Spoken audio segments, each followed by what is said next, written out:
அது கிருஷ்ணபுரம் அப்படிங்கிற ஒரு அழகான ஊரு. அந்த ஊர்ல ராமையா பீமையா அப்படிங்கிற உயிர் நண்பர்கள் 2 பேரும் இருந்தாங்க. ஒரே தட்டுல சாப்பிட்டு ஒரே இடத்துல படுத்து தூங்குற அளவுக்கு அவங்க நட்பு ஆழமானது. அவங்க 2 பேருக்குமே ஊரோட எல்லையில 5 ஏக்கர் விவசாய பூமி இருந்துச்சு. அவங்க 2 பேருமே அந்த வயல்ல ராவும் பகலும் கஷ்டப்பட்டு உழைச்சி வர லாபத்தை சரி சமானமா பங்கிட்டுக்கிட்டு இருந்தாங்க. ஆனா ராமையாவோட மாமாவான சோமையாவுக்கும் பீமையாவோட மாமாவான சுப்பையாவுக்கும் இந்த நட்பு பிடிக்கவே இல்லை.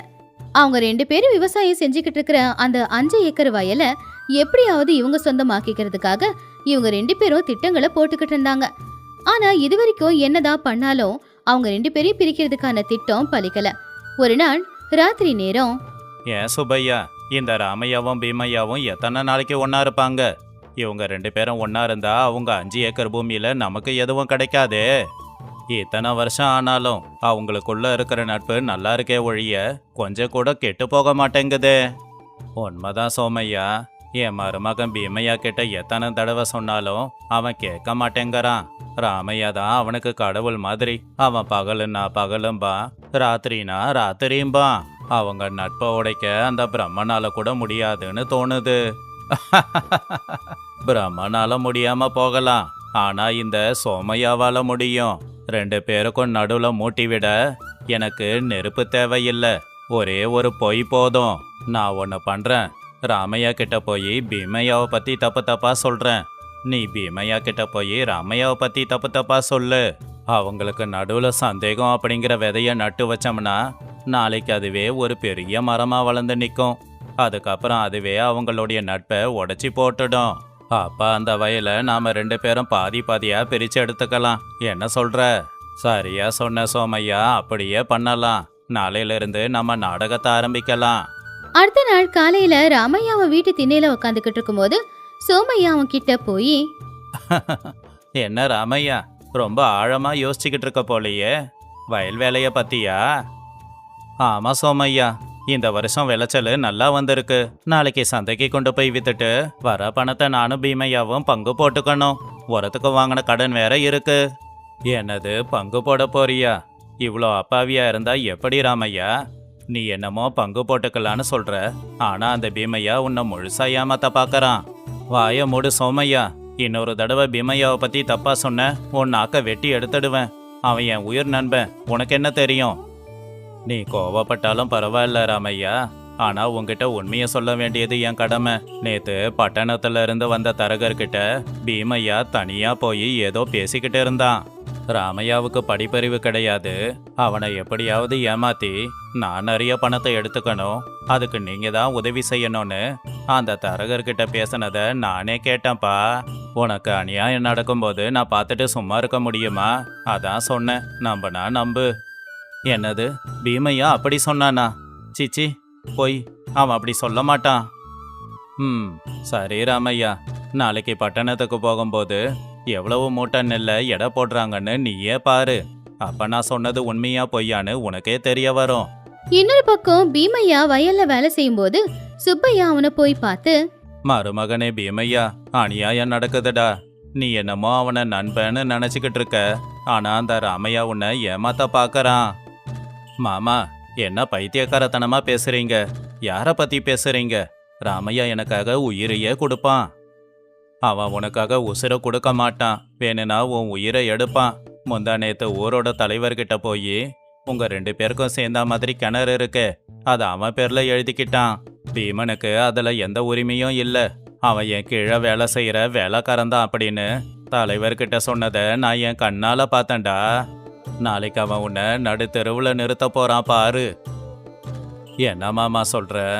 அந்த கிணற தோன்றதுக்காக நான் என்னுடைய பொண்டாட்டி தாலி கயிறு கூட வச்சேனே, அத போய் ராமு எப்படி அவன் பேர்ல எழுதிப்பான் மாமா? அவன் இவ்வளோ ஏமாத்துக்காரனா? பணம் யார வேணும்னாலும் எப்ப வேணும்னாலும் மாத்தும் மருமகனே. நீ எதுக்கும் அந்த ராமையா கிட்ட கொஞ்சம் கவனமா இருக்கிறது நல்லது.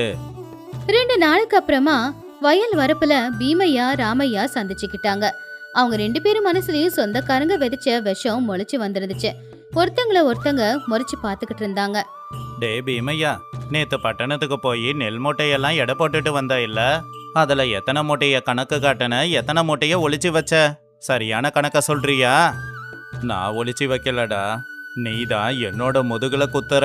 அந்த கிணறு என் பொண்டாட்டியோட தாலியை வைத்து நான் தோண்டின கிணறு. அத உன் பேர்ல எழுதிக்கிட்டியே, இது நியாயமா?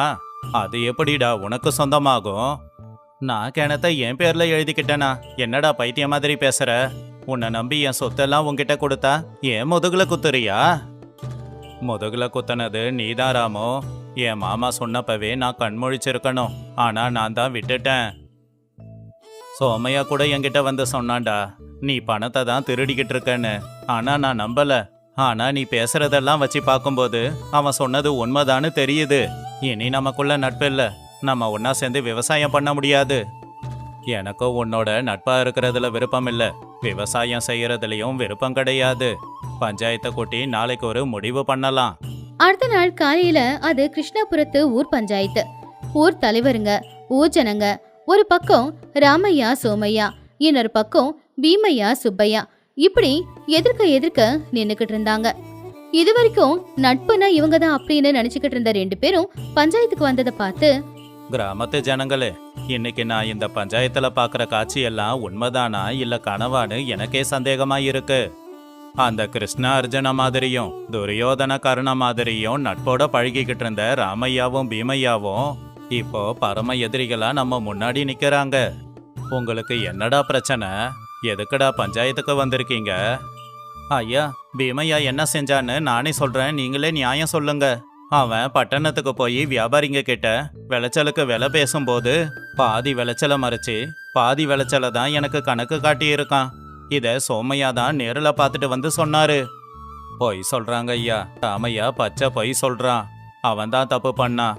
நான் என் பொண்டாட்டியோட தாலியை வித்து எங்க 2 பேரோட விவசாயத்துக்காக தோண்டின கிணற அவன் பேருக்கு மாத்தி எழுதிக்கிட்டான். வெளியில எல்லாருக்கிட்டையும் என்ன வேலைக்காரன்னு சொல்லி வச்சிருக்கான். என் மாமா தான் இதை பார்த்துட்டு வந்து சொன்னாரு. ஓஹோ, அப்படியா கதை? சரி சரி, இதை சொன்ன சோமையா சுப்பையா 2 பேரும் முன்னாடி வாங்க. ஏன் சோமையா, பீமையா பணத்தை மறைச்சி வைக்கிறத உன் கண்ணாலையா பார்த்த? ஆமாங்க ஐயா, என் 2 கண்ணால பார்த்தேன், 2 காதால கேட்டேன். இந்த பீமையா ஒரு ஏமாத்தக்காரன். ஏன் சுப்பையா, ராமையா உண்மையிலேயே கிணறு அவன் பேர்ல எழுதிக்கிட்டானா? ஆமாங்க ஐயா, ராமையா போய் சொல்லி கிணத்தோட பத்திரத்தை அவன் பேர்ல எழுதிக்கிட்டான். இதை என் கண்ணால பார்த்தேன், 2 காதாலையும் கேட்டேன். அப்போ தலைவருங்க 2 பேரும் ஒருத்தங்க முகத்தை ஒருத்தங்க பாத்துக்கிட்டாங்க. காதுல ஏதோ ரகசியத்தை பேசிக்கிட்டாங்க. அதுக்கப்புறமா ஒருத்தர் மட்டும் எழுந்திருச்சு நின்னு, சரி, 2 பேரு தரப்பு வாதத்தையும் கேட்டாச்சு. ராமையா பீமையா 2 பேரும் ஒருத்தர் ஏமாத்தனதா முடிவெடுப்போம். அதனால இவங்க 2 பேரையும் பிரிச்சு வைக்கணும். ஆனா அந்த 5 ஏக்கர் வயலை பிரிச்சா விவசாயத்துக்கு பயன்படாது. அதனால அது பிரிக்க முடியாது. அப்படிங்கறதால அந்த வயலை நான் எங்கேயே ஏலத்துக்கு விடுறேன். ஏலமா? ஏலமா? ஆமா, ஏலம்தான். அதில் வர்ற பணத்தை உங்க 2 பேருக்கும் பிரிச்சு கொடுக்கறேன். ஆனா ஒரு நிபந்தனை இருக்கு. இந்த ஊரை சேர்ந்த யாரும் அந்த வயலை வாங்கக்கூடாது. ஆனா உங்க நலனை மட்டுமே எதிர்பார்க்கிற சோமையாவுக்கும் சுப்பையாவுக்கும் நான் அந்த வாய்ப்பை கொடுக்கறேன். நீங்க 2 பேரும் வயலை வாங்கி அவங்களுக்கு அந்த பணத்தை கொடுத்துடுங்க. சோமையா சுப்பையா இதை கேட்டு ரொம்பவும் சந்தோஷப்பட்டாங்க. அவங்க திட்டம் பழிச்சுது அப்படிங்கிற சந்தோஷம்தான் அது. ஆனா அந்த வயலை யாரு வாங்குறது அப்படிங்கிற விஷயத்துல அவங்க 2 பேருக்கும் நடுவுல ஒரு வாக்குவாதம் வந்துச்சு. ஐயா, அந்த வயலை நானே வாங்கிக்கிறேன். மொத்தமா 5000 ரூபாய் தரேன். வயலு எனக்கு தான் சொந்தம். நீ எப்படிடா எடுத்துப்ப அந்த வயலை? 6000 ரூபாய் கொடுத்து நான் வாங்கிக்கிறேன். ராத்திரி அந்த வயலை என் பேர்ல எழுதி வைக்கிறேன்னு வாக்கு கொடுத்தியே, அதுக்குள்ள அந்த வாக்கை மறந்துட்டியா? ஐ, நான் எதுக்குடா உன் பேருக்கு எழுதி கொடுக்கணும்? நான் தானே என் மச்சான் ராமு கிட்ட ஏதேதோ சொல்லி கஷ்டப்பட்டு இந்த வயலை பிரிக்க வச்சிருக்கேன். நான் பட்ட கஷ்டத்துக்கான பலன் எனக்கு தானே கிடைக்கணும். ஐயோ, ஏதோ நீ மட்டும் கஷ்டப்பட்ட மாதிரி பேசாத. நானும் தான் என் மருமகன் பீமையா கிட்ட ராமையாவை பத்தி தப்பா சொல்லி வயலையே விற்கிற நிலைமைக்கு கொண்டு வந்தேன். அப்ப நானும் தானே கஷ்டப்பட்டிருக்கேன். அதனால வயலு எனக்கு தான் சொந்தம். ஊர் பஞ்சாயத்துல இருந்த ஜனங்க எல்லாருமே அவங்க 2 பேருடைய சண்டையை கேட்டு ஆச்சரியப்பட்டாங்க. ஏன் ராமையா பீமையா கூட ரொம்பவும் ஆச்சரியப்பட்டாங்க. அப்போ ஊரோட தலைவரான தர்மையா கோவமா எழுந்துச்சு நின்னு, போதும் நிறுத்துங்கடா. ராமையா பீமையா, உங்க கண்ணால பாத்தீங்கல்ல, இதுதான் இவங்களுடைய உண்மையான நேரம். இத உங்களுக்கு புரிய வைக்கிறதுக்காக தான் இப்படி ஒரு நாடகத்தை ஆடி இருக்கோம். நீங்க 2 பேரும் தப்பு பண்ணியிருந்தா அதுக்கான சாட்சியோ ஆதாரமோ நிச்சயமா இருந்திருக்கணுமே. ஆனா நான் காலையிலேயே எல்லாத்தையும் எடுத்து பார்த்துட்டேன். யாரும் யாரையும் ஏமாத்தினதுக்கான எந்த ஒரு ஆதாரமும் இல்ல. இவங்க 2 பேரும் தான் உங்க வயலை எடுத்துக்கிறதுக்கு ஆசைப்பட்டு உங்க 2 பேரையுமே திட்டம் போட்டு பிரிக்கிறதுக்கு ஏற்பாடு பண்ணியிருக்காங்க.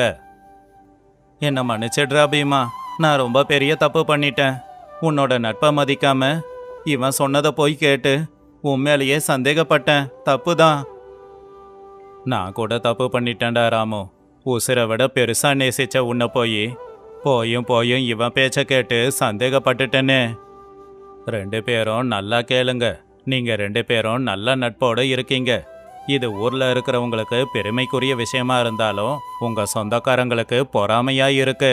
அதனால தான் இப்படியெல்லாம் பண்ணியிருக்காங்க. இப்பவே இவங்க 2 பேரையும் ஊரை விட்டு தள்ளி வைக்கிறேன். இனி இவங்களுக்கு இடம் கிடையாது. அப்படி சொல்லுங்க ஐயா தீர்ப்பு.